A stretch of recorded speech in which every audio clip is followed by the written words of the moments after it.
Podcasting. Tonight I'm going to cover what is podcasting, how you podcast, and what steps would you take if you wanted to do so right this second. The content is somewhat technical. I will try to make this accessible to as many people as possible. Podcasting is the process of producing recording for broadcast, for digital distribution. The low-tech example that I always think about is when I was younger, we used to tape the radio. So a particular show would come on, we'd be really into it, Dr. Demento, good example, and we would tape it and we would pass it around to friends. And that, in my mind, is a very simple metaphor for what podcasting is. It's taking content and distributing it in some way, shape, or form. Granted, we're not all tuning into a radio these days, now we're using the computers, but it's the same basic concept.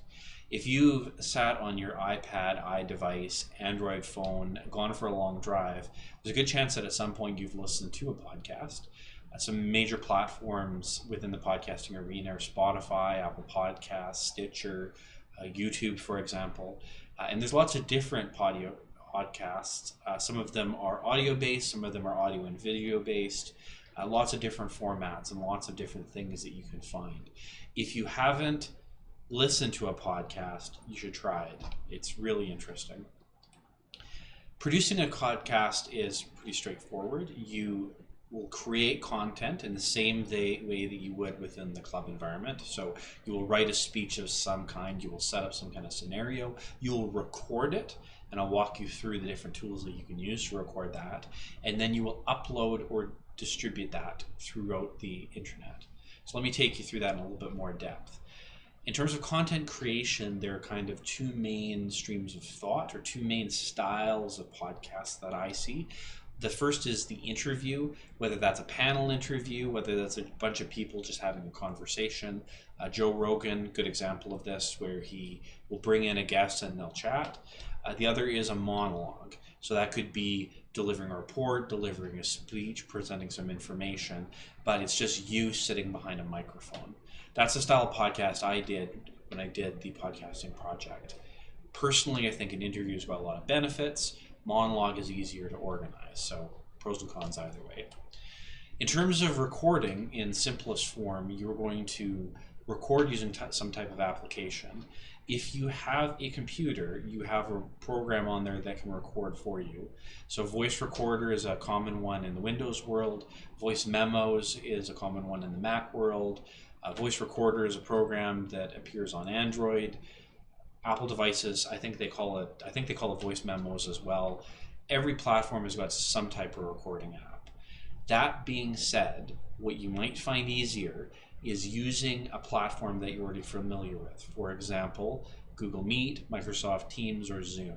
Because let's be honest, you're probably watching this in a Zoom meeting right now, and if you can join a Zoom meeting, you can click the record button. It's not much more complicated than that.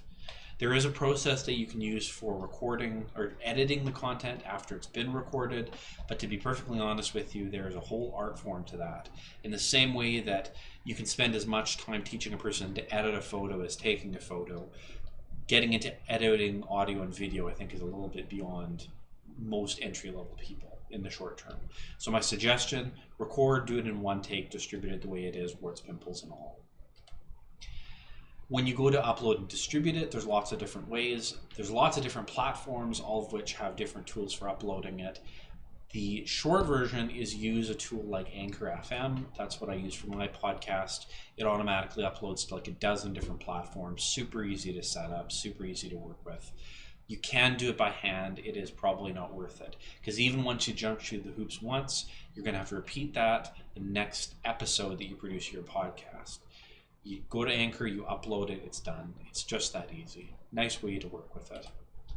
If you wanted to podcast right this second, and that's the punchline of this presentation, create some content, take that next speech or the last speech that you worked on, open up Zoom, host a meeting, click on record, repeat that as many times as you need to until you get it recorded to the point where you're comfortable with it.